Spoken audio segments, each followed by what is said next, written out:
சிறுகடிக்க ஆசை சீரியல்ல ரோகிணி மனோஜோட கடைக்கு வந்திருக்காங்க இல்லையா?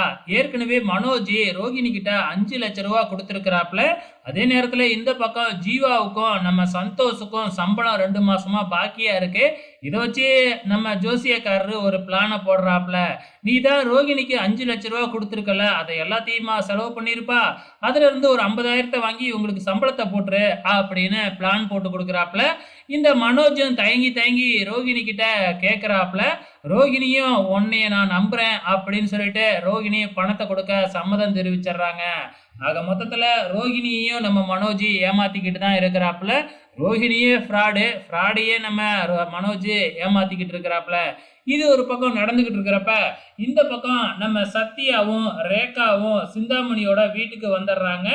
இங்க ஏற்கனவே பாத்தீங்கன்னா பிளான் போட்ட பிரகாரம் உடம்பு சரியில்லாம ரொம்ப சீரியஸா இருக்கிற மாதிரி ரேகாவோட அப்பா பெட்ல படுத்திருக்கிறாப்புல. அப்படியே நடிப்புல சிவாஜியே மிந்திடுற அளவுக்கு தான் 2 பேரும் நடிச்சுக்கிட்டு இருக்காங்கன்னா பாத்துக்குங்களேன்.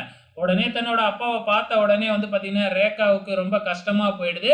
அதுக்கப்புறம் என்ன, நம்ம சிந்தாமணியோட வீட்டுக்காரரும் உங்களை நான் பிரிக்கணும்னு நினைச்சேன், கடைசியில நீங்க ஒண்ணு சேர்ந்துட்டீங்க, இதுக்கப்புறம் நாங்க என்ன பண்ண போறோம், உங்களை சேர்த்து வைக்க தான் நாங்களும் ஆசைப்படுறோம், அப்படி இப்படின்னு நீங்க இதுக்கப்புறம் சந்தோஷமா வாழுங்க, நான் உங்களெல்லாம் மன்னிச்சிடுறேன் அப்படிங்கிற மாதிரி பாத்தீங்கன்னா 2 பேரையும் ஏத்துக்கிட்ட மாதிரி டிராமா போட ஆரம்பிக்கிறாங்க.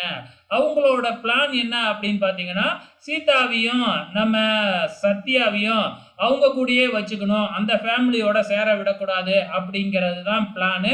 அதன் பிரகாரம் அப்பா கூட இப்ப நீ இருக்கிறதாம நல்லது, நீ அப்பாவை இங்கேயே இருந்து கொஞ்ச நாள் பார்த்துக்குமா அப்படின்னு சிந்தாமணி கேட்க, வேற வழி என்ன, நம்ம ரேகா போய் சத்யா கிட்ட கேட்க, நம்ம சத்யாவும் பெருந்தன்மையா இந்த மாதிரி நேரத்துல நீ உங்க அப்பா கூட தான் இருக்கணும், நீ இங்கேயே இரு, நான் வேணா அப்பப்ப உன்னைய பாத்துக்கிறேன் அப்படின்னு சொல்லிட்டு கிளம்பிடுறாப்ல.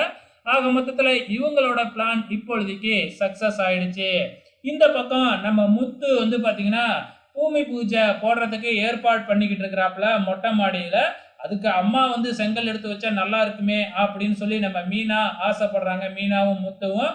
ஆனா விஜயா கீழே உட்காந்துருக்கிறாங்க, எப்படி அவங்கள வர வைக்கிறது அப்படின்னு உடனே முத்து உடனே நம்ம ஸ்ருதியை கூப்பிட்டு, பலகுறையில உன்னாலதான் இது முடியும், எப்படியாச்சும் அம்மாவை கூட்டிக்கிட்டு வா அப்படின்னு உடனே, எனக்கு தெரியும், நான் பாரு இன்னும் கொஞ்ச நேரத்துல விஜயா ஆண்டியோட வரேன் அப்படின்னு நேரா கீழே போயிட்டு போன் எடுத்து, அன்னைக்கு நம்ம வீடியோ எடுத்தோம்ல அதுக்கு பாருங்க எவ்வளோ லைக்கு, இப்படிதான் மாமியார் இருக்கணும் அப்படின்னு எல்லாமே கமெண்ட்ஸ் போட்டுக்கிட்டு இருக்காங்க, இதை இப்படியே நம்ம விட்டுறக்கூடாது, அடுத்த வீடியோவை போடணும், அப்பனா தான் நீங்க எப்பயுமே ட்ரெண்டிங்லேயே இருப்பீங்க, மேல பூமி பூஜை போட்டுக்கிட்டு இருக்கிறாங்க, அங்க போய் நீங்க முதல் செங்கல் எடுத்து வைங்க, அதையும் வீடியோ எடுத்து ட்ரெண்ட் ஆக்கி விட்டுருவோம் அப்படின்னு சொல்லிக்கிட்டு இருக்கிறாங்க.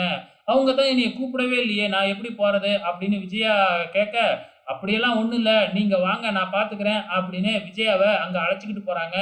அது எப்படி, இந்த வீடே நாங்க கட்டினது, நான் தான் முதல் செங்கல் எடுத்து வைப்பேன் அப்படின்னு விஜயா வாண்டடாவே போறாங்க. எல்லாருக்குமே ஷாக்கா இருக்கு. நாளைக்கு என்ன நடக்கும் அப்படிங்கிறத பொறுத்திருந்து பார்க்கலாம்.